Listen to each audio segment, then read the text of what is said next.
Dave Kluge is a staff writer and podcaster at Footballguys, where he hosts the Footballguys Fantasy Football Show. He's a Jay Cutler apologist, a husband, an outdoorsman, and the best way to describe his Twitter game would be sarcastic. These are his late-round perspectives.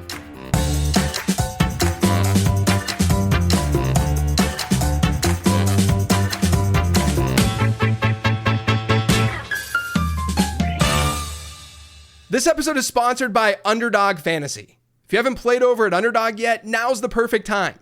There are tons of different best ball leagues that you can join, and there's definitely a league out there that fits what you're looking for. And you can use all the things that I've talked about with guests on Becoming a Best Ball Bro to crush those drafts. But like I said, now's the right time to join up. Because if you go and you sign up and use promo code LATEROUND, you not only get a nice deposit offer, but you also get a free late round draft guide. That's a $25 guide emailed to your inbox after signing up for absolutely free. So head to UnderdogFantasy.com, sign up using promo code LATEROUND, and make a deposit. I can confirm it's a really, really fun platform to play on. Now back to the show. The legendary cold open. I've heard so much about this. Was I supposed to prep anything? No, it's funny. When I had Alfredo on, it was the same kind of reaction of, like, man, this is what the cold open's like. Yeah, it's fun. And Alfredo and we started doing it earlier in this off season as well, because we would always, StreamYard takes some time to kind of like warm up. It always cuts off and muddies those first few seconds.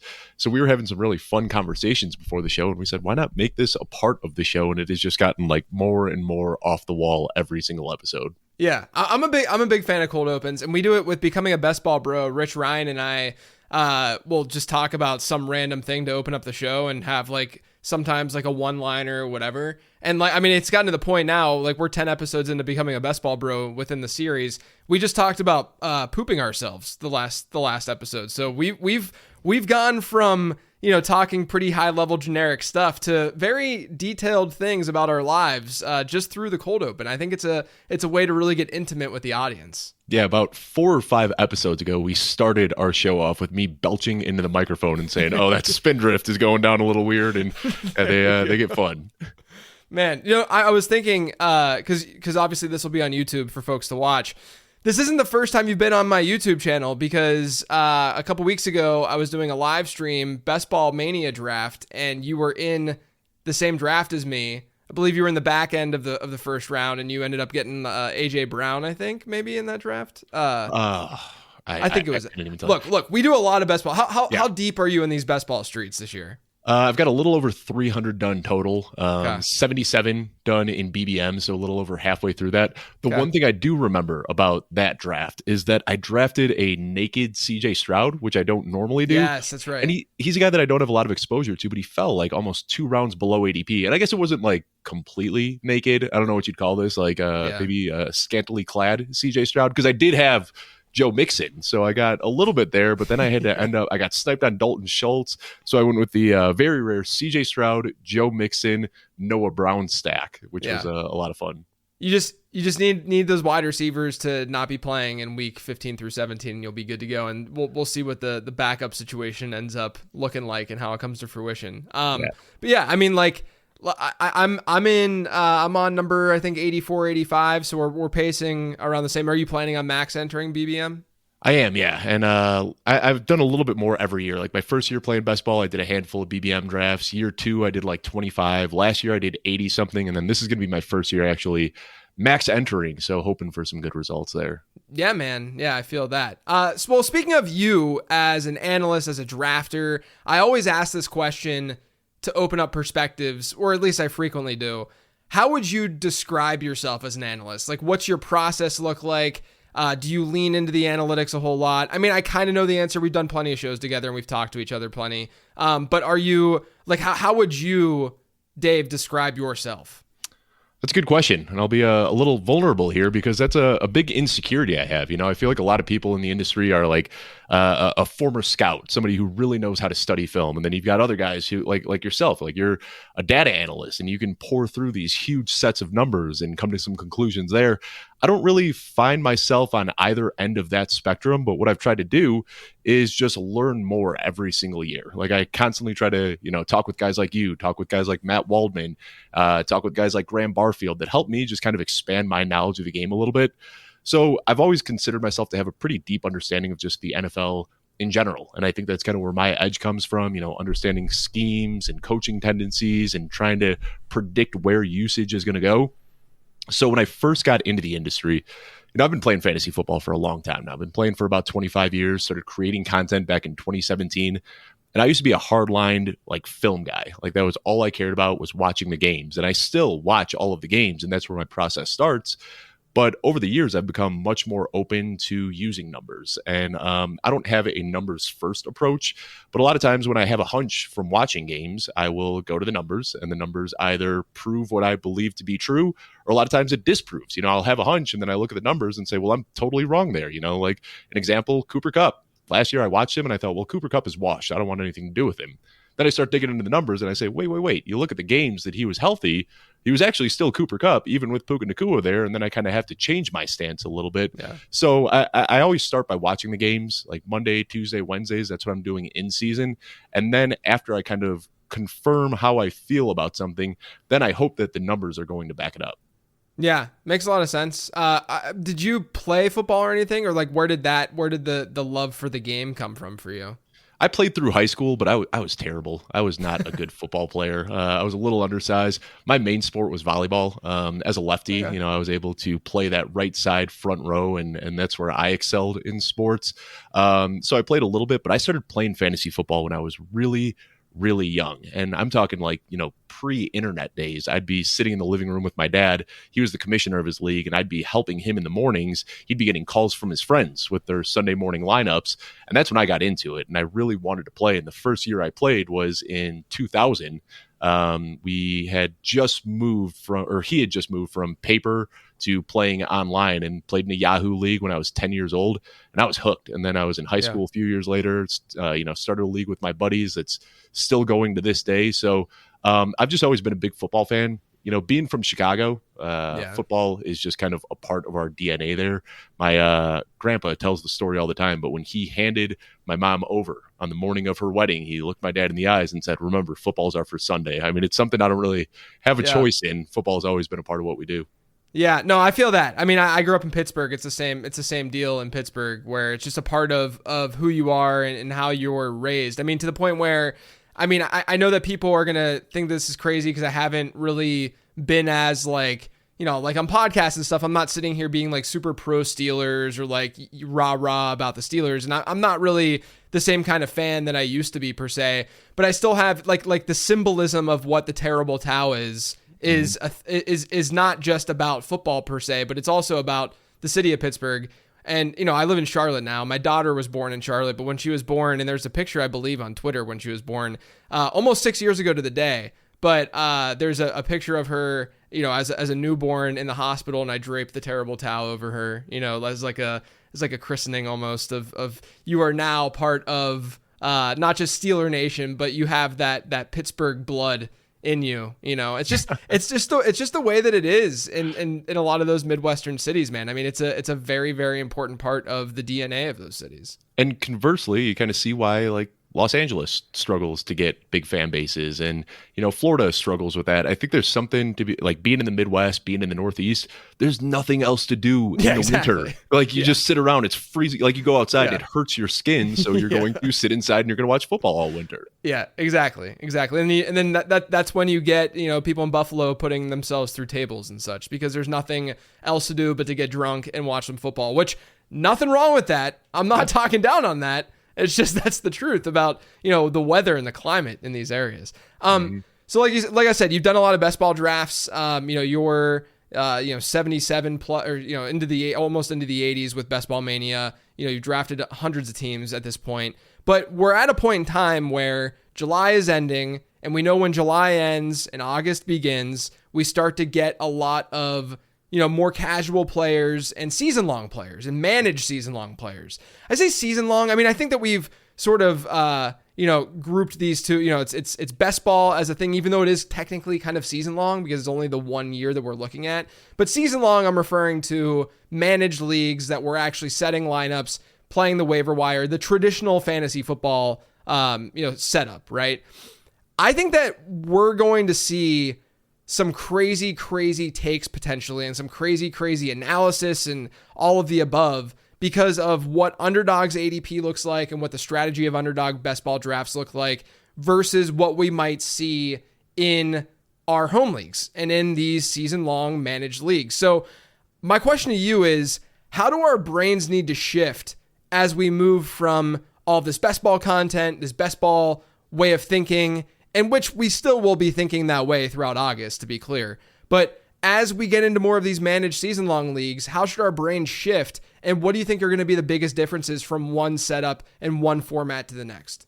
Well, you're probably not going to see 20 wide receivers going in the first 2 rounds of your home league. Not. I mean, this wide receiver avalanche, as people have been calling it, I think that's going to be pretty specific to best ball. If you took best ball ADP right now and like plug that into Sleeper and a bunch of casual drafters started drafting, you'd see running backs going way, way earlier. And I think we're even going to see that shift in best ball as more casual players start plugging in, and you're already going to see that a little bit. So running backs are going to go earlier. Quarterbacks and tight ends are, of course, going to go later.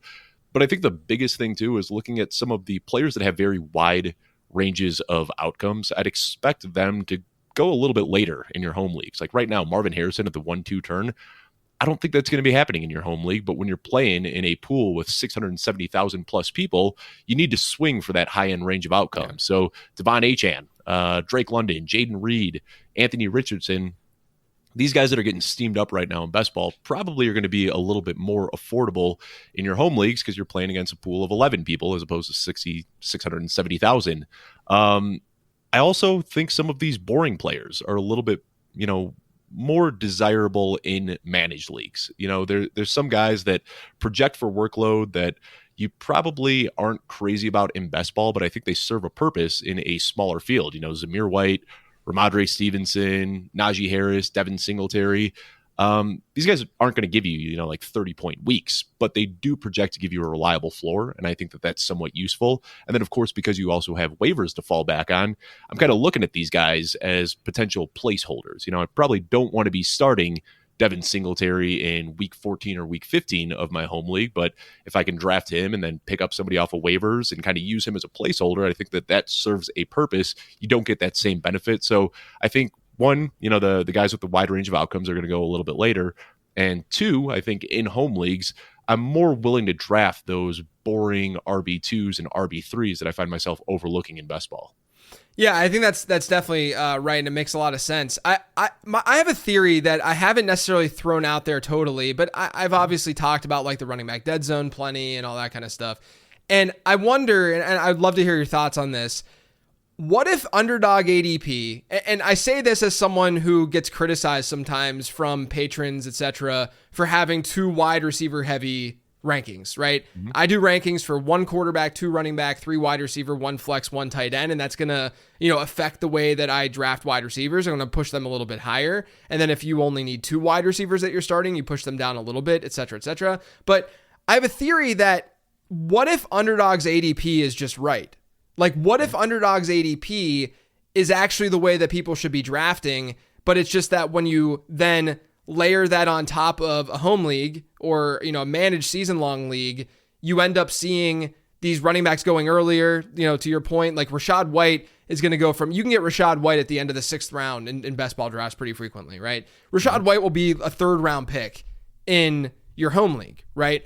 But what if the way that we're valuing Rachaad White on Underdog and in best ball is actually the way that we should be valuing Rachaad White in our season-long leagues? Like, if I look at my rankings and I compare my rankings to what's going to go on in home leagues and then my rankings to Underdog, right? So I take my redraft rankings and I run them through a formula and they get altered for Underdog specifically. And then I post that CSV so that people can upload them themselves. But that's based on, okay, we got to bump up wide receiver. You got to make sure that we're making all these changes.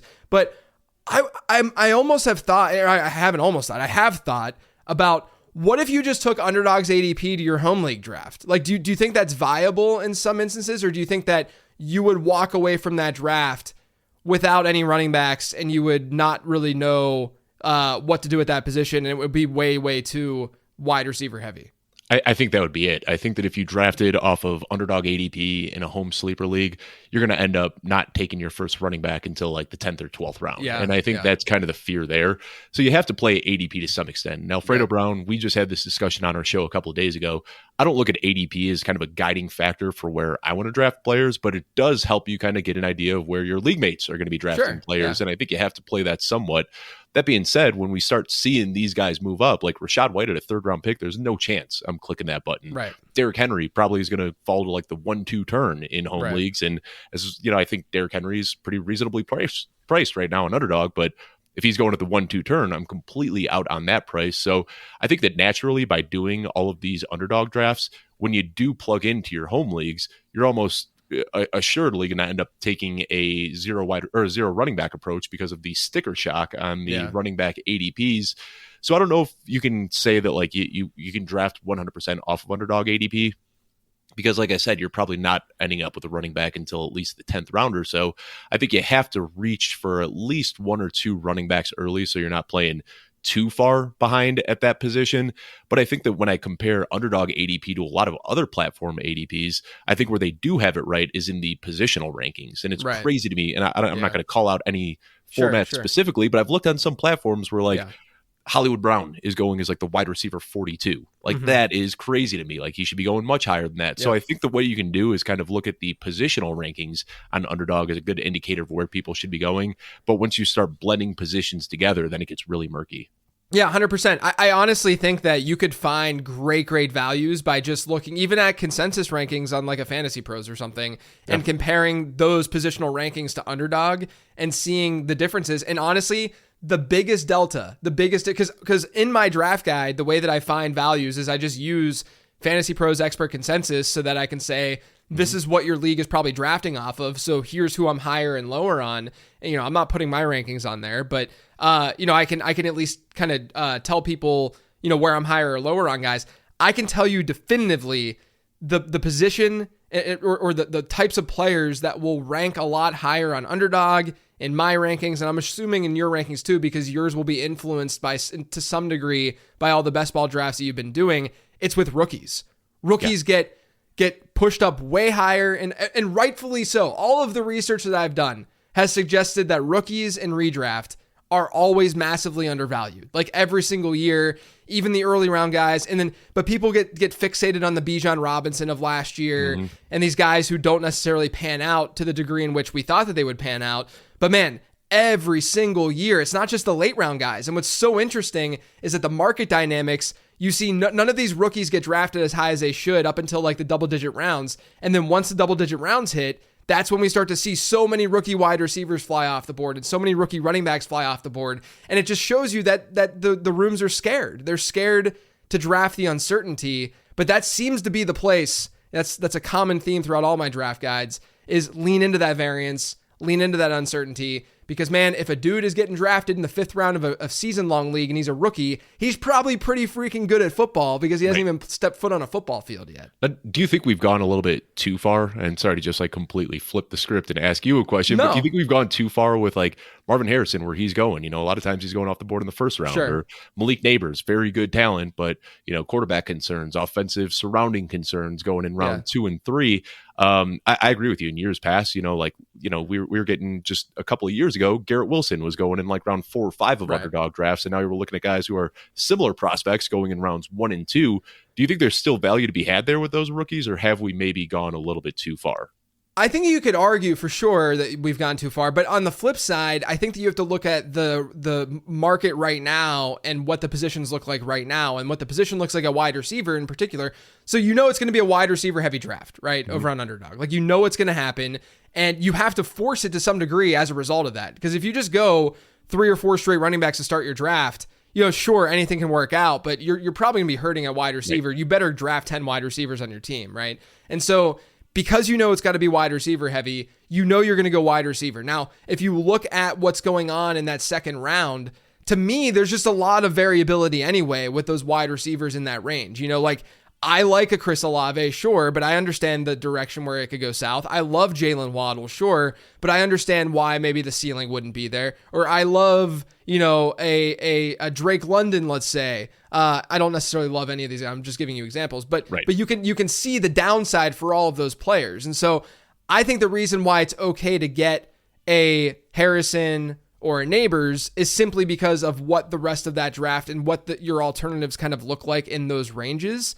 I actually think that, I said this from this like earlier this offseason, especially when Neighbors was like a firm fourth rounder, like one of the easiest picks in drafts at that point. Right. It was so easy because the opportunity cost was totally different. I do think that now he's probably just properly priced on Underdog. I think that if you look at where he goes on Underdog though, and I'm talking even positional ranks versus where he's ranked by other analysts and other platforms and such, he will be a screaming value whenever you overlay those two ranking sheets. And I think that's the big difference and the big key is that I'd say that finally, I haven't played as much volume as I am this year on Underdog, but I've obviously played in the past plenty. I've drafted over 100 teams each year and stuff. And last year I think I was at like 250 or so. But this year is like, okay, I'm going to be over the 500 mark pretty comfortably. And so I'm much more keen in what's going on and understanding what's going on.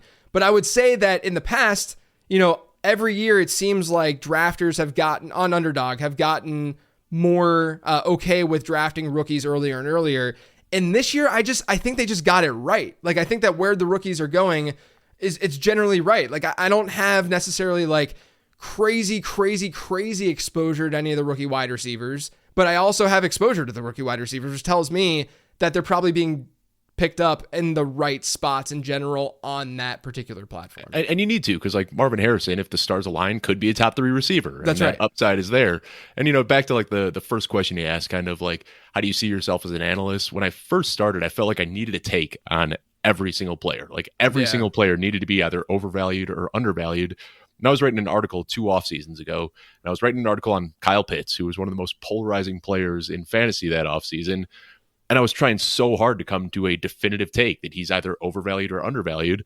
And I went to Joe Bryant and I said, I can't come up with a take. I think the market is right. Like where he's getting drafted is tight end 6. It's got the upside and it's got the downside, and it's all kind of right. I think the market is just right here. And Joe said, well, then write that article. Say that the market is right on Kyle Pitts. There's nothing wrong with that. And I think that is something that a lot of people struggle with early on, is just saying like, this guy's accurately priced. You don't have to say every player is either overvalued or undervalued.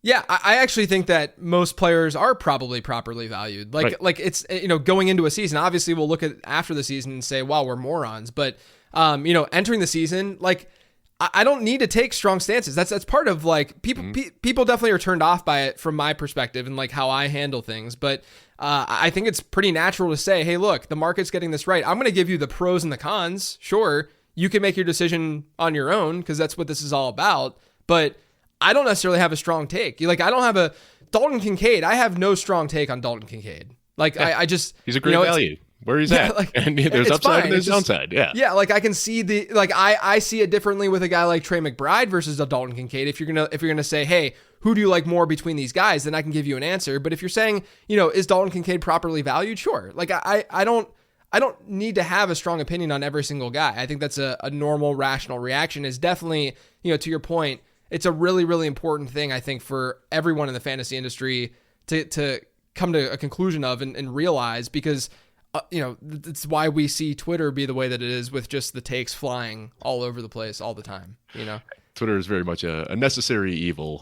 It's fun to throw the takes out there, but when you're on a show talking about these things, you could be much more nuanced. And that's something I try to do a lot with these polarizing players, is like, here's the upside case, here's the downside case. Sometimes I'm just right in the middle, and sometimes I lean a little bit in either direction. But I think that it's kind of important in our job to just give as much information as possible to the audience and help them come to an educated choice. Yeah, exactly. So in all of these best ball drafts, but I'm asking this more so from a season-long standpoint. But I do think in best ball, obviously there's going to be some overlap with this answer. Is there a draft slot this year that you think is best? Because this is a question I get constantly, all the time. Is there like a range that you want to be in a snake draft, or do you just not care? So my redraft rankings my season long rankings are a little bit different than best ball. Like in best ball, I have to, with the amount of drafts that we're doing, when you're doing hundreds and hundreds of drafts, you don't want to take really strong stances in the early rounds because, God forbid you take a strong stance on Amon St. Brown.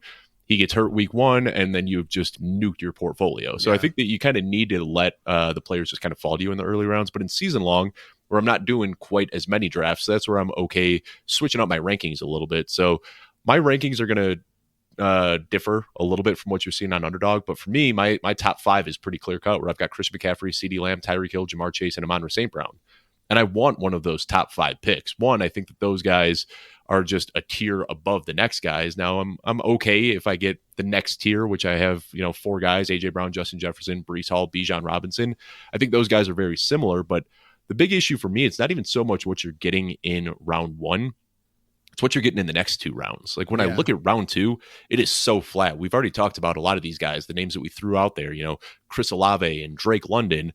I think they're fine picks where they're going, but I don't see a huge difference between Chris Olave, Deebo Samuel, Drake London, Devontae Adams, and the guys you're getting at the end of round 2, where you're getting Jalen Waddle, Brandon Ayuk, Mike Evans. They all feel like similar players. So, what usually if you're picking at the end of round 1, you're getting a better player in round 2. And I just don't see that happening this year. But then even once you get deeper into the draft in round 3, I think there's a pretty big fall off about halfway through the 3rd round. Yeah. If you're picking early in round 3, you're getting Cooper Kupp, or if you want to get Derrick Henry or DK Metcalf, you can do that. When you get to the end of round 3, you're looking at some pretty shaky players there. And that's when you start maybe reaching for a Sam Laporta or a Josh Allen or something like that. So not only if you're picking early in round 1, you're getting a higher tier of players in round 1. 2, I think you're getting similar players in round 2 than the guys that are drafting late in round 1. And then 3, I think there's a pretty big tier fall off in the middle of round 3. So I absolutely want an early pick this year. But that's what we said last year too. And the best pick you could have had to start your draft was CeeDee Lamb and Amon St. Brown. So who knows? Maybe we can be proved wrong this year too. Yeah, I agree though. I mean, anytime I get the 112 in a draft, I hate it so much. Because at least like at the 110, and again, this is more of a best ball thing because we haven't done many season long drafts and managed league drafts yet. But, if you get like the 110 or something like that, sometimes in the 3rd round, you'll get a falling value, right? Like sometimes like a random play, maybe a Malik Neighbors or something will fall to that range and then you feel good, or like a DK Metcalf, whatever. But it rarely happens at the turn. And then you're forcing, players, and you're drafting players, and you're forcing things too because you're at the turn and you're trying to read the rest of the board a little bit. It's just a really difficult place to be. And I've looked at season long ADP, and I think it's relatively the same. I would say though, if you're in a league that is going to be running back heavy and such, you might be more okay at the turn and in the late first, just because those running backs are going to push some of those wide receiver values down. And like we talked about earlier, we're probably not going to take Rachaad White in the 3rd round. Other folks in your league will maybe take a Rachaad White and a Josh Jacobs and a Joe Mixon. And then that's going to force these really good wide receivers. Jalen Waddle at the end of round 3, and you feel pretty good about that. Yeah, exactly. So I do think it'll be a little bit dependent on that. But if your drafts are going to be fairly sharp, which I think is sharp, my opinion of what's sharp, if that's the case, then that back half of the first is going to be probably pretty rough for teams this year. It's just such a cliche, but like you need to know the ADP of the platform you're drafting on. And like we've got it footballguys.com/ADP. We kind of blend ADP from a bunch of different sites together. But like I'm looking right now, and the way guys are valued differently on different platforms is crazy. Like Nico Collins right now, if you look on Drafters, which is a best ball platform, he's going 16th overall. And then you look on MFL and he's going 40th overall. So like that's a huge difference. Like, are you taking him at the top of round 2 or are you taking him in the middle of round 4? It's really important to know how the ADP looks. Like I said, you're going to draft off of the rankings that you have, whether they're from you or from me or from Football Guys or Fantasy Pros, wherever you get your rankings from. But ADP does help you kind of get an idea of where your league mates are going to be drafting players. So like you might want to take Nico Collins at the top of round 2, but if you're drafting on MFL, you could probably wait until round 3 and he'll still be there. Yeah. And I said this in my draft guide, but the players who you think you need are not always the players that you think you need. So if you do miss out on Nico Collins in that instance and you force it a little bit, it's not the end of the world. There's other alternatives. You don't know if he's going to have a monster season or not. So it's important to keep that in mind as well. Well, let's talk about Nico a little bit. And let's talk about the wide receiving group in Houston. We have these offenses. Chicago's one where you got Keenan Allen, Rome Odunze, and DJ Moore. Houston, obviously, Nico Collins, Stephon Diggs, Tank Dell. And then Green Bay, too, you could even say, with just this hodgepodge of, they're not as elite. Yeah. They're not as elite as what you're seeing in Chicago and Houston. But, you can make a case for a lot of the wide receivers in Green Bay, at least having the ceiling and having the potential to be, really good wide receivers in the league. So my question to you is, if you're looking at a managed season-long league, are you going to be going after some of these wide receivers on these teams, or are you saving your exposure to those guys to only best ball drafts because you know that, if they do have a down week, which is possible, there could be just a lot of variation, there's someone else that can step in and kind of fill that role? So, I talked about it at the top of the show. I said, one of the things that I think I'm pretty good at predicting is kind of, coaching tendencies and where the ball is going to go and usage for players and stuff like that. So I try to look at all of these situations independently, and just recently did a series with Jeff Bell where we dug deep into every single team depth chart and kind of predicting where we expect the usage to go and how we expect base personnel to look like and things like that. So I think each of these teams I'm looking at through a very different lens. With Chicago, DJ Moore is really the only guy I'm interested in here. And I understand Keenan Allen coming off a big season. Rome Odunze is a great prospect. But the concerning thing here is you look at Shane Waldron, he's not a guy that has typically deployed a lot of 3 wide receiver sets. And I don't know if it's going to be Keenan Allen or Rome Odunze that's on the field on the bench during these 2 wide receiver sets.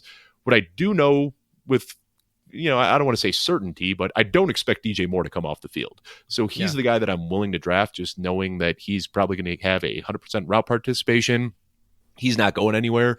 And we've also seen, during his time, whether it was last year with Justin Fields or during his time in Carolina, he's pretty much quarterback proof. Houston is one where I think all of these guys are just a little bit too expensive. I'm okay drafting Nico Collins at cost, but the prices of all of these guys just outright scare me a little bit with how high that they're going. Diggs is the guy that I have almost no interest in, an aging receiver going to a new team, downtrending production over the last couple of years. Nico is the guy that I'm okay paying up for, but that's one that I'm just kind of fading all around. And I know it's crazy because Houston's going to be a great offense, but it scares me not knowing where those targets are going to be distributed. Green Bay is the one that I think is the most interesting. And JJ, we've done shows in the past. I used to have you on the Launchpad every offseason, and we would talk about these ambiguous wide receiver rooms and ambiguous running back rooms and try to talk about, who we liked best at cost. And you said something that stuck with me where you said, with these ambiguous situations, I think the market typically gets it right. I think the market's wrong on Green Bay, and that's the one that I just keep going back to. Jaden Reed last year was a 50 to 60% snap player. He was only playing out of the slot in 3 wide receiver sets. Now we're drafting him to be the wide receiver 1. And I think this is just a classic case of getting enamored by the young guy. We've got some of the touchdown cologne as well from his rookie season. So Jaden Reed has been a pretty hard fade for me at his cost. And I find myself liking Watson. And then Dubs is a guy that I'm not crazy about, but I think he's going to be on the field a lot. He's just a guy who does the things that don't show up on Player Profiler and don't show up in the stat sheet, but he's a good blocker and he can move the chains and he's sure-handed and he might not pull an elite target share. He might not have the flashy efficiency metrics, but he's a good football player, and that matters. It's a lot like Alan Lazard's role over the last couple of years in Green Bay. Wasn't flashy, didn't put up a ton of stats, but he was almost always on the field. So that's kind of where I'm concerned is Reed was the exciting guy as a rookie, and people are drafting him as the wide receiver 1, but I don't know if he's got the skill set to be an outside receiver and play on 2 wide receiver sets. Yeah, I think it's super valid. My one thing too with these groups is I do think that in managed season long leagues, I'm going to be less inclined to grab one of them and be enthusiastic about grabbing one of them, because I do think that, there is going to be a volatility factor. Maybe their points per game look okay by the end of the year, but I don't know if their points per game is going to necessarily match where they're getting drafted, by season's end. And the only way that they would then see an increase in points per game or match what we need from their ADP in terms of points per game would be via an injury, right? Like Jaden Reed, but I will say now flipping to best ball, I'm okay in going that direction than in best ball, because in best ball, you obviously are going to capture their spiked weeks, right? Like if they have a monster game, which I do think that we'll see a roller coaster as long as all these guys are healthy, of, DJ Moore going off probably more frequently than Keenan Allen, probably more frequently than Rome Odunze, but each of them might have their own day, right? Their own week where they have a 2-touchdown game and they have 120 yards and 7 catches or something. And when they don't do that, you have the backup of, 7 other wide receivers potentially getting into your starting lineup and giving you that production. And then on top of that, you obviously have the injury upside, which the injury upside exists in both season long and in best ball, but it's just, a different beast whenever you're talking best ball, just because that the ceiling outcomes are out of control there, and you're not having to worry about the floor outcomes nearly as much. So I do agree. I think the Green Bay situation is one that is very, very difficult to discern, as you're kind of talking about here with Romeo Doubs, especially like in spreadsheets in particular. I'd say that of the 4 wide receivers that we're talking about, Romeo Doubs is probably the least attractive one, right? Like he saw a lot of good red zone work, was scoring touchdowns down the stretch, especially when Jordan Love started coming on board and doing well. But from a yards per route run standpoint, you had 2 rookies in Dontavian Wicks and Jaden Reed get over that 2.0 mark, which is not an easy thing to do for a rookie wide receiver. Christian Watson obviously has that crazy week in, week out upside where there might be some volatility, but he at least has that. Romeo Doubs is like, all right, yeah, like he's a solid player. I just don't know how special the dude is, right? But again, we're doing 2 things here, man. We're trying to evaluate these players ourselves, and we're trying to evaluate how the team might be thinking about these guys. Exactly. In your opinion, you're saying you think the team likes Romeo Doubs enough. Let me just ask you this. Do you see there just being a 4-man rotation without an injury in Green Bay? It could be. And I think, we joked about this on a show months ago. Bo Melton is another guy who saw his role growing towards the end of the season. We might see a 5-man rotation. And we haven't even mentioned Luke Musgrave and Tucker Kraft, who are both good pass catchers as well. I mean, this is one of those situations where I think the smart thing is just to fade Jaden Reed, who's the most expensive, and throw darts on the cheaper guys. And I'm throwing darts at the tight ends. I'm throwing darts at Dontavian Wicks. It was much nicer drafting Dontavian Wicks as a 17th round player before everybody got in on Dontavian Wicks. And I think you might be partially to blame for that, JJ. You've really got him steamed up there. But I think that's the approach that I want to take with Green Bay. I want to invest in this offense, but I don't want to pay a 4th round pick to invest in this passing offense. I'd rather throw darts later, knowing that all of these guys are going to have big spike weeks. And I think that you're right, that we could see a pretty steady rotation here. Like, I don't think that they're going to say, wow, Dontavian Wicks was great as a rookie, but, he's going to need an injury to get on the field. I think we're going to see him coming in for Romeo Doubs. We're going to see him coming in for Christian Watson. We know LaFleur is a very smart coach that likes to get his players on the field and keep them fresh. So, we're going to see Musgrave lining up out of the slot. We're going to see a lot of creative usage here. I think all of these guys are going to be involved. I just want cheap parts of the offense, especially in best ball, where I don't have to worry about plugging them into my lineup. I'll ask one last question about Green Bay. Cost aside, who do you think is the most talented, could be an alpha, could emerge and just be that dude in that offense? That's a tough question. And I think it's Christian Watson. And I had some concerns about Christian Watson coming into the league. He played at a small school, didn't have a ton of production, was a pretty raw player coming into the league. And I think that he's limited in what he can do. He's going to catch balls near the red zone, and he's going to catch deep passes, and he can't do much outside of that. But especially from fantasy, like that's what we want to see. Like he's going to score touchdowns and he's going to have big plays. So I think if we're asking like who is the best all around wide receiver, it might actually be Jaden Reed, just with what he can do after the catch. But I worry about his ability to play outside. And I think that's kind of the concern with Jaden Reed, is that he might be stuck primarily in a slot role. So I think the most alluring for fantasy is Christian Watson because of the big play upside. But I think the best all-around football player actually is Jaden Reed. Yeah, I think that's fair. Part of the reason why Jaden Reed in best ball on Underdog is easier to pass on is because there are tight ends that will often fall into that range. Whether it is a Trey McBride or a Mark Andrews, McBride usually goes a little bit earlier, but sometimes he falls. Mark Andrews will fall often. Dalton Kincaid, the guy that we talked about earlier.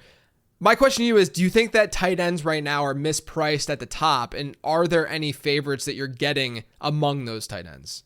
I try to leave every single draft with a top 8 tight end. And the top 8, for people who aren't aware, Kelsey, Andrews, Laporta, Kincaid, Pitts, Kittle, McBride, Ingram. I want one of those 8 guys because all of those guys have, a tight end 1 finish in the range of outcomes. Like they can all finish as the overall tight end 1. And the way that I listed them is how I have them ranked. I think we've probably seen the ceiling for Ingram, tight end 2 overall last year. But all of these guys are guys that I want. After you get past that, you're throwing darts at some guys, and we see it every year where guys drafted outside of the top 10 finish inside the top 5. And it's probably going to happen this year. But there's just been such a huge change in the tight end landscape. Like it used to be that you'd reach for Kelsey because he would give you a massive positional advantage. Well, then Mark Andrews showed up on the scene. And then TJ Hawkinson was traded to Minnesota and he broke out. And then Evan Ingram went to Jacksonville and broke out. Then we got this influx of young guys with Laporta and Kincaid and McBride. And now all of a sudden Kyle Pitts has a quarterback. And now I don't think it's that you're drafting these guys for a positional advantage, but I think that if you miss out on one of these top 8, you're at a huge positional disadvantage. And sure, maybe Noah Fant breaks out, or maybe Tyler Conklin breaks out. Like we always see these guys that we don't really expect, but I think that you're getting security with these top 8 guys. And if you don't have one of them every single week, you're just playing from behind, hoping to close that gap against your opponent who probably does have one of these top 8 guys. Yeah, and speaking of the positional advantage that you get from those players, I think that we would all push our chips in and say, the biggest advantage you're going to get at tight end is going to come from one of these 8 players this year. Right. Like more than, and if you look at history, I did this in the draft guide. If you look at history and you look at the top 3, I looked at top 3 and then tight end 4 to 6 and then tight end 7 to 9 and so on. So in groups of 3. But if you look at those groupings by ADP and look at how they perform versus the rest of the position, top 3 tight ends and then top 4 to 6 tight ends is kind of its own tier as well. But top 3 tight ends, not only are they ranked in the top 3, but they generally finish very, very well versus the rest of the position does. And I even removed Rob Gronkowski and Travis Kelce from the data set. Totally skew the data. Yeah, because you knew that they would skew the data. Even the other guys that get drafted in that range really do outperform the rest of the position by a really high rate, which makes me believe that those guys should probably be drafted a little bit higher. Now, maybe the tight end 1 to tight end 3 this year is a little bit closer to the tight end 4 to tight end 6 historically than what we've seen historically, right? Because like there is this larger tier-ish of players that you can look at and get.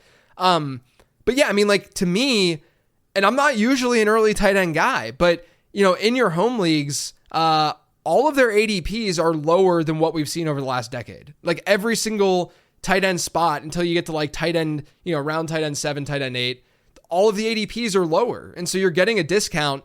And to me, it's based on this perception of, tight ends last year at the top were not very strong. Travis Kelce, Kelce finishes still the per game tight end 1. I know. Yeah. He's still the tight end 1 in points per game. And people were like, oh yeah, he had a bad year, which based on ADP, I don't necessarily disagree, but it's so crazy that people were saying that he had this bad year despite finishing as the tight end 1 in points per game. And then at the same time, you had, Dalton Kincaid, Trey McBride, and all these guys, Jake Ferguson, all these guys emerge from the late rounds. And I think that just, more subjectively and feel-based, the later rounds are a little bit more difficult this year. Last year, it was cake. Last year, You can look at my draft guide, both Laporta and Ferguson were highlighted as late round dart throws. This year, some of the late round dart throws at tight end are Jonnu Smith. And it's like, I don't think it's a bad play given the market, but I do think that there is not nearly as much upside with a Jonnu Smith versus what we had in a Sam Laporta or a Dalton Kincaid or Jake Ferguson last year. So where are you at with some of these late round tight ends? Are there any that you're going after? Because obviously if you get one early, in best ball in particular, if you get one early, you're going to pair them with someone later more than likely. So who are some of those guys? Well, a few things. First of all, you talk about how like you in the past haven't been in on early tight ends. Well, the early tight ends last year were costing you a first round pick. Like if you wanted Travis Kelce, you were using a first round pick. If you wanted Mark Andrews, you were using a second round pick. Now the top guys are still going in round 4. So I don't even know if you can say like early round tight end because they've all been so suppressed in value. Yeah. And then one last thing I'll say, you talk about how flat it was at the top 3 at the position historically. You just look back at last year, you take out the game where Mark Andrews got injured.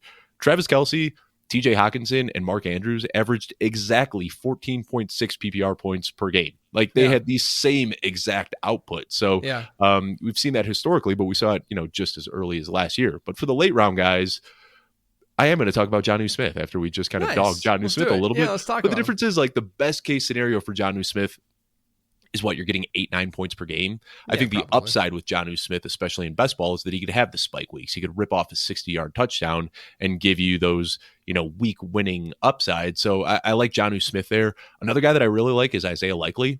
Last year when Mark Andrews went down, you were pretty much getting like 1-to-1 production from Isaiah Likely. Now, this again, kind of talking about coaching tendencies and scheme changes. We didn't see it a lot last year in Baltimore, but what I want to see this year, you look at the depth chart, they don't have a deep wide receiver room. Like it's Zay Flowers and then just a bunch of guys. Yeah. And we know that Mark Andrews and Isaiah Likely both have the elasticity to play in the slot or to play tight ends. And then you look back at what Todd Monken did when he was in Georgia. His base personnel there was a 2 tight end set. So this would be a change in philosophy from what we saw the Ravens doing last year. But I'm kind of a believer in, and like David Njoku is a guy that I'm drafting because I'm a believer that like when the cat's out of the bag, the cat's out of the bag. And I think they saw Isaiah Likely last year could be a consistent contributor. So of course, when you're drafting Isaiah Likely, I think the thesis is, well, he's got contingent upside. We're kind of drafting him as a tight end handcuff. But I think there is potentially some standalone value where he could just be a full-time player even without an injury, because you look at the other receivers there, and sure, like we can wish cast Rashad Bateman again, but I think that we could see kind of their top 4 receivers being Mark Andrews, Zay Flowers, Rashad Bateman, and Isaiah Likely. So he's a guy I like. TJ Hawkinson is another guy that I'm drafting. Not a lot because I'm certainly scared off by the injury, but he's one of those guys where if I do miss out on one of the top 8 guys, then TJ Hawkinson becomes a priority for me. He's got a lot of red flags, getting up there in age, late season injury. Not even that he's old, but once you're over 25, it takes longer to heal. Yeah. And then, of course, the rookie quarterback, or if it's Sam Darnold, whatever it may be, there are red flags there. But if I miss out on a top 8 guy, I'm okay drafting TJ Hawkinson just because I do need the upside, and he is going to likely give you more upside than anybody else. Then the last guy is Luke Musgrave. We've already talked about the Packers a little bit, but he was a good prospect. He's on a good offense, struggled with injuries as a rookie. But again, if I'm trying to buy into the Packers offense and I don't want to pay up for the premium guys, Luke Musgrave is a guy I can get late in drafts that hopefully has some upside. Yeah, Musgrave is someone that I called out in my draft guide because he fits a lot of market trends that I look for in a late tight end breakout or late round tight end breakout, where he's younger in age, he was a good prospect, but also he has a climbable depth chart. Now, as much as we're saying Green Bay has good wide receivers, which I do think they have good wide receivers, we have to think about all these different scenarios that could go down in Green Bay, and one of them is, what if all these wide receivers are like 15% target share guys? Or like, what if Dontavian Wicks is a 12 to 15% guy, Romeo Doubs is a 15% guy, Watson and Reed are 18% guys?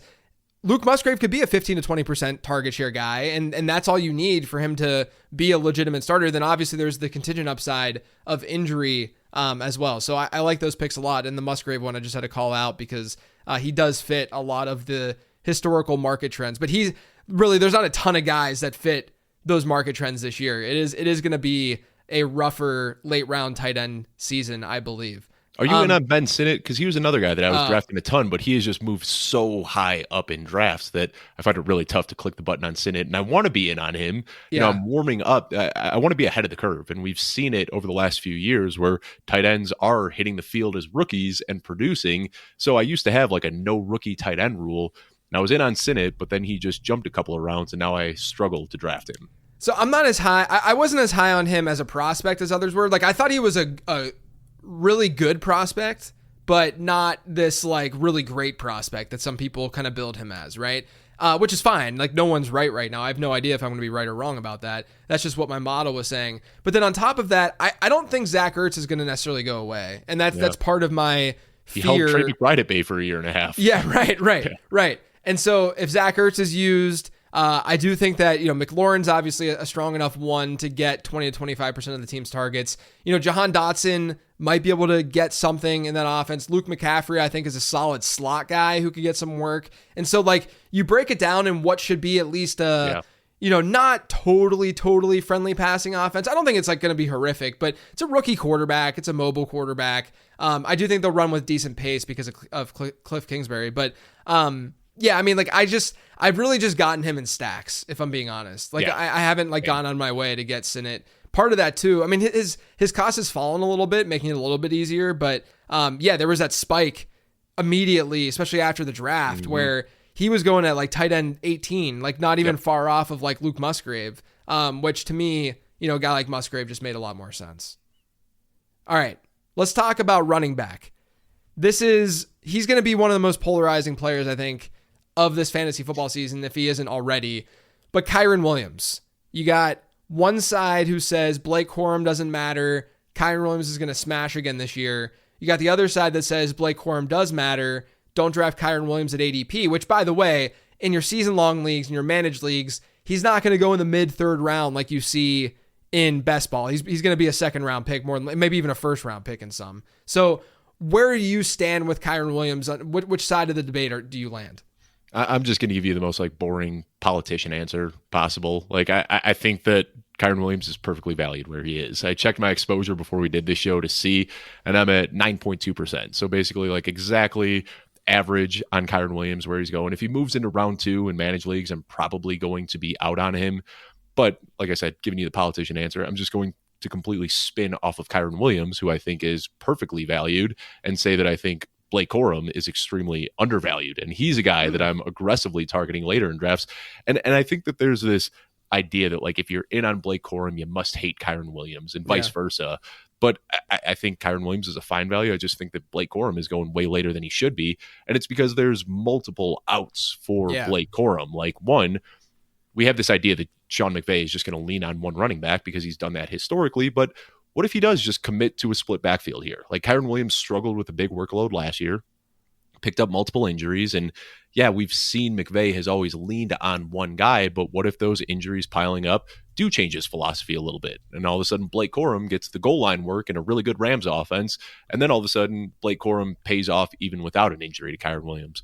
Of course, there's the contingent upside where Kyren Williams gets hurt. And then we're looking at Sean McVay leaning on Blake Corum in this coveted RB1 role for the Rams.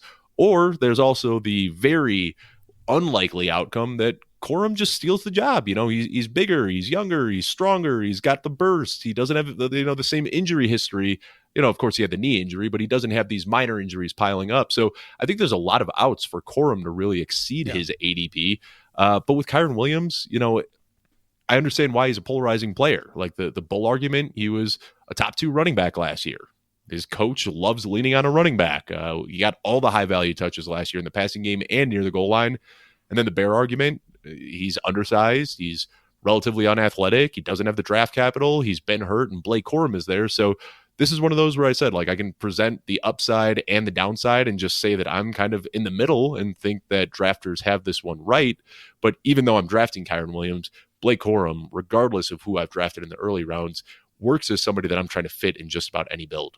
Yeah, I agree. I have a lot more Corum than Kyren because the investment in I think it's a totally different investment in Dynasty versus redraft also, right? Yeah. Dynasty is a different, you're going to spend more to get Corum hypothetically because of age and yada, yada, yada. But as a later round dart throw, he's going to probably go even later in managed leagues and season long leagues within the position at least. It's an easier dart throw because like you said, there's a lot of outs. And I also want to talk about, because one of my favorite things that I like to do in fantasy football is take a talking point that whether or not it's valid or not, I just want to see if it's valid, right? And ask questions to see the validity of that talking point. One of my favorite ones was back in the day when people would say that Kyle Shanahan fed his ex-receivers. And it's okay, well, let's layer on top the personnel a little bit and see that he had Julio Jones, Andre Johnson. He had some very, very good ex-receivers throughout his career. Of course, he's going to feed them, right? My question, or not even question, but the way my brain has been thinking about this, and I want to get your thoughts on it, because a lot of people would say this with Mike Tomlin, right? Mike Tomlin loves a bell cow back until he doesn't, right? Last year, we obviously didn't see Najee Harris be the bell cow that, we thought that he would be, or that people have historically projected a Mike Tomlin running back to be. Sean McVay, yes, he's had bell cows in the past, but my pushback to the idea, and I'm not saying anyone's right or wrong here. This is literally me just thinking out loud and how I've been thinking about this. Last year when Kyren Williams went down, what happened to that backfield? That backfield was a split backfield. They had Royce Freeman, Darrell Henderson, right? I mean, I think they sprinkled in Ronnie Rivers a little bit until he was hurt, but they had a split backfield without Kyren Williams last year. And so the response to that would be, well, yeah, that's because those guys aren't very good running backs and they're obviously not going to command a really, really big workload. But I think that's kind of the point too, right? Because what if Blake Corum is talented enough to push Kyren Williams and get some of that work, right? I don't think that that's like an unreasonable thing to think after the guy had a pretty good collegiate career, was a really solid prospect, day 2 pick. I think if you put Blake Corum next to Kyren Williams as prospects, you would probably say that Blake Corum is the better prospect compared to Kyren Williams, right? Now, Kyren has last season under his belt, so we would never say that Blake Corum's a better running back than Kyren Williams. I think that's kind of irresponsible. But I do think that there's at least a little bit of, what if they're okay with a split backfield when they have the right competition in that backfield? Like last year, the competition was right, but it was bad, right? It was Royce Freeman, Darrell Henderson. This year, you're looking at Kyren Williams, and what if they say Blake Corum is good enough? So I don't know. I've been more on the I'm out on Kyren. I've gotten him randomly in best ball just because I don't want to have zero exposure because that's frightening because we know the upside is there. But I do think it just makes me lean into Blake Corum a little bit more, way more than I thought I would, because Kyren Williams had a good year last year. Like, this isn't a situation where, I'm sticking to he was a mediocre prospect who got very lucky in the year that he saw a lot of volume and broke out. I really think he was a good player last year, and I really think the Rams like him. But if you look at all of their actions and what they've done, Kyren Williams gets hurt. They know they lack depth at running back. What do? They go out in the draft and they get a dude who is probably the most Kyren Williams-like back in the entire draft class this year, Like, to me, a lot of it is just signaling Kyren Williams is still going to see a lot of work, but I just don't know if his workload is going to allow him to hit the ceiling that we wanted to hit, whereas Blake Corum, to me, might be being drafted at his projection right now. And if he's being drafted at his projection, we know that can go north if there's an injury to Kyren Williams. Right. And that's why when I talked about like the multiple outs, I led off with saying what if McVay does split this backfield up a little bit? Because we know McVay's a good coach, and good coaches are going to change their tendencies to fit their personnel. And I don't think that they, accidentally drafted Blake Corum. I think it was a very intentional move for them to go out and get a guy who could shoulder the load. And Kyren Williams, like you said, he was a good running back last year, and early in the season, he wasn't great. Like, his rushing yards over expectation on a per game basis for the first 2 months of the season was terrible. And then he just consistently got better and better each week. So I think he earned the job, and he's going to get, first crack at the starting job. But like I said, good coaches will change their philosophies. And I think that we could see that happen here. But, you talk last about how there was kind of a split backfield when they didn't have Kyren Williams last year. But what jumps out to me is in years past where we didn't see McVay do that. There was a few weeks where Malcolm Brown was getting a workhorse role. And Darrell Henderson for 12 weeks was averaging 18 touches per game in 2021. It's fair. Yeah. But I think last year is when we saw that little bit of a change in philosophy from McVay. So that's kind of the easiest out to picture in 2024 is that McVay says, well, I've done this in years past and it hasn't worked out well. Like feeding Malcolm Brown and feeding C.J. Anderson and feeding Darrell Henderson and Todd Gurley. Look what happened to Todd Gurley. Yeah, Todd Gurley. Yeah, but I mean, the end of Todd Gurley's career went the way that it went, right? Where if you're a coach and you played, I don't want to say you played a role in Todd Gurley's career ending, but if you played a role in Gurley seeing the amount of work that he saw, which could have led to injury, right? That might change your philosophy. Like, I don't know. Part of the coaching and usage stuff, I think is really important to look at, especially when it's like schematically makes sense, right? Like when it really matches what they do. Like if a coach runs a lot of 12 personnel, or like Arthur Smith, you look at his offenses, super tight end heavy offenses, right? So you generally know that there's at least a chance that something favorable could happen with Pat Freiermuth this year, right? Because the offenses are tight end friendly, right? But when we're talking about, the tendencies of like a backfield and handing the ball off or using a guy in a certain role when, sample sizes, McVay's sample size isn't that small anymore. I get it. But in terms of like the backfield rotations that we've seen out of LA, it was the Todd Gurley era.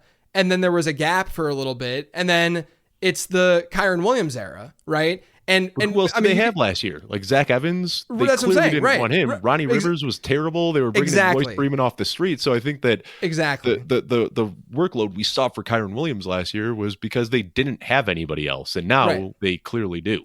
Right, and I think that at the very least, everyone should entertain the idea that changes Kyren Williams' workload. Right? Like that. Like if you're drafting Kyren Williams as if this is not going to do much at all to his work, I think that's wrong. Right? Like I think that you have to factor in the variance in the way that these coaches might be thinking a little bit differently about these guys. That's really what it comes down to. Anyway, let's move on to one more running back. Another fairly controversial one, Derrick Henry. I don't think as controversial, but where are you at with Henry and his fit within this Baltimore offense? I do like the fit, and there's so much, we talk about how like these Konami code quarterbacks end up kind of vulturing touches away from running backs, but that's never really been the case in Baltimore. Like you look at Josh Allen, when they get within the 5-yard line, he's taking a snap out of the shotgun, he's finding the lane, and he's just plowing his way into the end zone. Of course, Jalen Hurts as the tush push, but what we've seen pretty much Lamar Jackson's entire career is that he's going to take the ball under center and turn around and give the ball to his running back. And like, that's what we want for Derrick Henry. But man, it's impossible to ignore the downtrending efficiency. Of course, we've seen smart guys like ourselves, JJ, like we have identified this downtrending efficiency for years and just continue to have egg all over our face every year. I am the last person that anyone wants to talk to about Derrick Henry, for sure. But I get it. Like you look at everything. Like there isn't a metric out there that he hasn't trended down in since 2020. Yards after contact, rushing yards over expectation, broken tackle rate, yards per attempt. And you could even, you don't even have to look at the efficiency stuff. You could just look at his overall volume and his overall production. They have all been trending down for 4 straight seasons.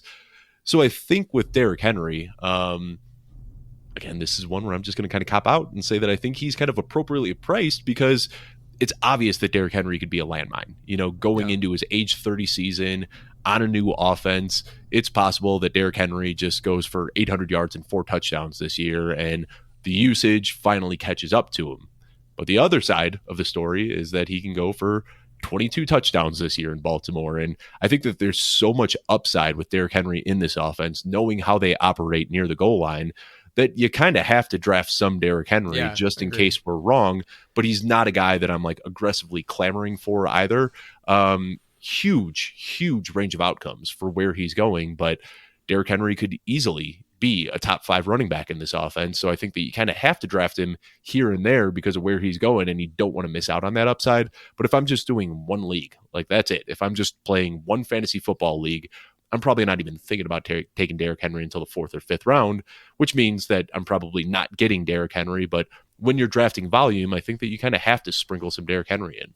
Yeah, he's going to go pretty early in home leagues this year, I would imagine, just because of name brand and people being excited about him being in Baltimore, which I think is all valid, maybe name brand aside. I think that the situation is really valid, especially because he's never been a pass catching back, and that doesn't really matter in an offense like Baltimore's. That's not where the value really comes, for a running back in that Baltimore offense. So I agree. I'm basically at market with Henry. I'm not playing that game this year. Maybe people will see that as a cop-out, but I understand, both sides of the spectrum with Henry. As you laid out, I would agree with you entirely. Now, you haven't had a strong take with Kyren or Derrick Henry. So tell me, Dave, who are the guys that you think are dramatically undervalued right now? All right, I'll stick with the running back since we're talking about running backs. And JJ, you came in on our show, the Football Guys Fantasy Football Show, a few months ago, and we did a show about guys who are undervalued. And at that point in time, I said Jonathan Brooks was undervalued, and his ADP hasn't really changed. So I am still drafting Jonathan Brooks. I keep waiting for his ADP to go up, and it just hasn't. But clear RB1 of this class, even despite coming off an ACL tear last year. And you just look at the situation there. Miles Sanders was terrible. Chuba Hubbard was, basically average. I don't know if you can say anything outside of average for what Chuba Hubbard did last year. but I get excited about this Panthers offense as a whole. And maybe I am just sipping the Kool-Aid too much, but you look at the offensive line improvements, you look at bringing in Deontay Johnson and Xavier Legette. Now they suddenly have a formidable passing attack. But really, it's Dave Canales, the guy that we've seen resuscitate Geno Smith and Baker Mayfield in back-to-back seasons. I have faith that he can bring out some better play from Bryce Young. And what it comes down to is just Jonathan Taylor being a good running back, though. Logged a breakaway run on 43% of his rushes in college. And then he also catches a ton of passes. The only running back last year that had more yards per route run was Travion Henderson, who's probably going to be the RB1 in this class. So this guy is a great rusher, a great pass catcher, and he's on an offense that I expect to be a little bit better. Now, the one other thing I'll say about Jonathan Brooks, and I hesitate to make this comparison because Todd Gurley was an elite prospect, went top 10 in the draft, but sure. Todd Gurley tore his ACL on almost the same exact timeline that Jonathan Brooks tore his ACL. Both happened in early November, and Todd Gurley was kind of eased into his role as a rookie, didn't do a ton, but still finished the year as a top 12 running back. Yeah. But what excites me most is that during the fantasy playoffs, the weeks that we're really hoping to get these big spike weeks from, Todd Gurley, as a rookie coming off of an ACL tear, averaged 19.9 points per game. So that's kind of the thesis that I have with Jonathan Brooks is, he might not be a guy that you're plugging in week one as an RB1, but I expect his role to grow as the season progresses. And I'm hoping that you can draft him in the 8th or 9th round and get RB1 production over the second half of the season. Yeah, makes a lot of sense. And Dave Canales, too, is someone who gave Rachaad White a massive bell cow workload last year. I don't think he's afraid to do that as long as Jonathan Brooks is healthy, of course. And that's the fear. I mean, he's already on NFI, and when I saw that hit, I was like, cool, I'm going to get him for even cheaper. Yeah, exactly. His ADP hasn't budged. Like, I think people kind of anticipated that move ahead of time, but Jonathan Brooks is a guy, dynasty, best ball, redraft. I'm just a big fan of the talent, trying to get him wherever I can. Yeah. What about an overvalued player that you're not that into drafting this year? This feels sacrilegious to say, but Davante Adams is a guy that I'm just really struggling to hit the draft button on this year. I know you've done a lot of studies on age curves, and once you get 32 and older is a tough year, or a tough age for wide receivers. And of course, we see the outliers, the Anquan Boldens and the Steve Smiths and the Larry Fitzgeralds.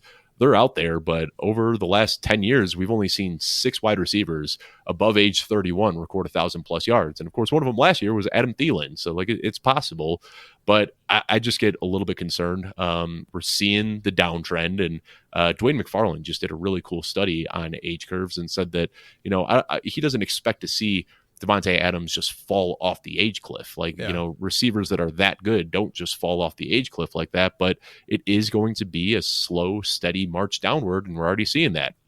His yards per game have dipped for the last 4 seasons. Last year was the fewest yards per game he's had since 2017. And I know the situation last year wasn't great, but I don't think that it's any better this year. Yeah. Gardner Minshew, Aiden O'Connell, whoever it is, it's not going to be a good offense. And then they've, of course, added Brock Bowers, who's going to take a big chunk of the target share for himself. So I think in best ball, you can still kind of sell me on Davante Adams because he does have those weeks where he can still go for 30 or 40 points. But Davante Adams, assuming he's going to be going somewhere in round 2 in season-long drafts, I'm not going to want him because there's going to be some highs and there's going to be some lows. Those lows are going to be really, really low. And I think there's just a lot of red flags right now. So again, it comes down to acquisition cost. And when I'm in round 2 and I see Nico Collins and Jalen Waddle and Brandon Ayuk available, I just much prefer those guys to Davante Adams. Yeah. I've been leaning that way. I think I didn't think about it enough in May or so. But over the last couple of months, I've definitely leaned that way. And I'm taking a guy like Jalen Waddle over Davante Adams, for instance, and not really feeling super, super bad about it, just given the situation. Las Vegas is going to also run at a pretty slow pace, more than likely, and not run a ton of plays and be pretty run heavy, or at least try to. And that defense isn't that bad either. I don't think that it's necessarily that they're going to be in these ultra negative game scripts. So that's bad for fantasy football all around. So I like that call out of Davante Adams. Man, this was great to chop it up, have you on Perspectives. We've obviously done plenty of shows together, but it was great to have you on here. For anyone not following your work, can you let everyone know where they can find you? Yeah, real simple. You can just follow me on Twitter at Dave Kluge. If you like a heavy dose of sarcasm and memes and jokes, you'll find all that there. But if you want to find all of my actual content where I take some nuanced approaches to fantasy football, you can find all that over at Football Guys. Writing articles. I got the Football Guys Fantasy Football Show that I'm doing with Alfredo Brown. We're doing 3 episodes a week right now. We'll be ramping that up soon. I've also got a best ball live stream that we're doing on that same YouTube channel on Fridays at 11 a.m. Eastern. But really just follow me on Twitter at Dave Kluge, and I promote and share all the content that I'm putting out. Yeah, you're a great account despite people not understanding and seeing the sarcasm throughout the years. It's always hilarious. There was one just the other day that blew my mind. I don't know if you saw this one, JJ. I tweeted out. I said, I was looking historically for undersized, unathletic, day 3 running backs who did nothing in their rookie season to see who could break out in year 2 to find this year's Kyren Williams. Right. And every single reply was like earnestly saying like, oh, it could be Eric Ray. It could be yeah. And like not one person understood that I was just making a joke about what an outlier of a season Kyren Williams had. It's humor is tough out here on Twitter. Yeah, I feel you. I can be sarcastic too. And I have the problem of then when people don't understand the sarcasm, I always feel the urge to respond to them and be like, hey, I'm being sarcastic. And then it just gets so out of hand. Yeah. It just gets so out of hand. Anyway, you can find all my stuff over on lateround.com. Make sure you're checking out the late round draft guide. There's an underdog promo, as you guys know. Take a look at that, lateround.com. But otherwise, everyone, enjoy your weekend. And thank you for tuning in.